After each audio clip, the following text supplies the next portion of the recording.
ચાલો વિદ્યાર્થી મિત્ર, આજે હું તમને વર્તુળનું ક્ષેત્રફળ પાઈ r સ્ક્વેર કેવી રીતે આવે છે તે તમને બતાવીશ.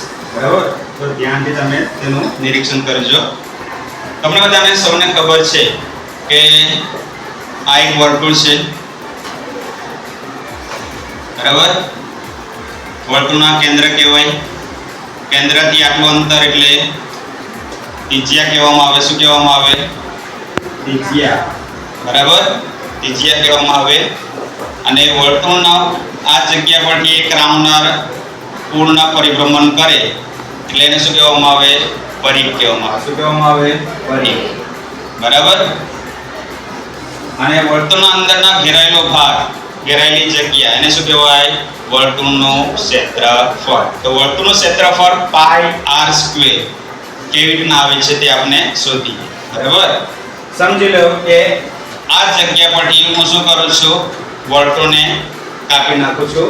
એટલે આ છેડો આ સાઈડ આવશે, આ છેડો આ સાઈડ આવશે. બરાબર, એટલે હું આપણે તમને આ રીતે દર્શાવું છું.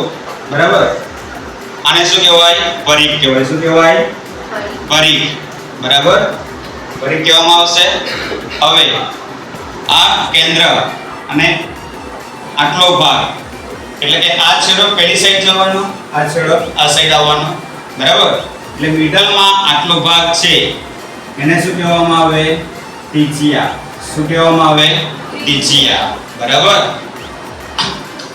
આ છેડો અને ત્રિજ્યાના છેડો જોઈન કરો એ રીતે આ બાજુ જોઈન કરો એટલે શું બનશે? ત્રિકોણ બનશે. શું બનશે? ત્રિકોણ. એટલે કે વર્તુળથી ઘેરાયેલો ભાગ છે એ હમણાં કન્વર્ટ થઈ ગયો? ત્રિકોણમાં કન્વર્ટ થઈ ગયો. બરાબર, ધ્યાન આપજો. આપણે શોધવાનું કોણ છે? વર્તુળનું ક્ષેત્રફળ. એટલે લખી શકો વર્તુળનું ક્ષેત્રફળ બરાબર એ આમાં કન્વર્ટ થઈ ગયું ત્રિકોણમાં. એટલે શું લખી શકાય? ત્રિકોણનું ક્ષેત્રફળ. ને આપણે દરેકને ખબર છે ત્રિકોણનું ક્ષેત્રફળ એટલે શું આવશે? 1/2 ગુણ્યા પાયો ગુણ્યા વેધ આવશે. 1/2 પાયો ગુણ્યા વેધ બરાબર 1/2 એટલે ત્રિકોણનો પાયો. ત્રિકોણનો પાયો એટલે કોણ છે? પરિઘ. બરાબર, કોણ છે? પરિઘ. અને વેધ, વેધ એટલે કોણ છે? ત્રિજ્યા. બરાબર, 1/2.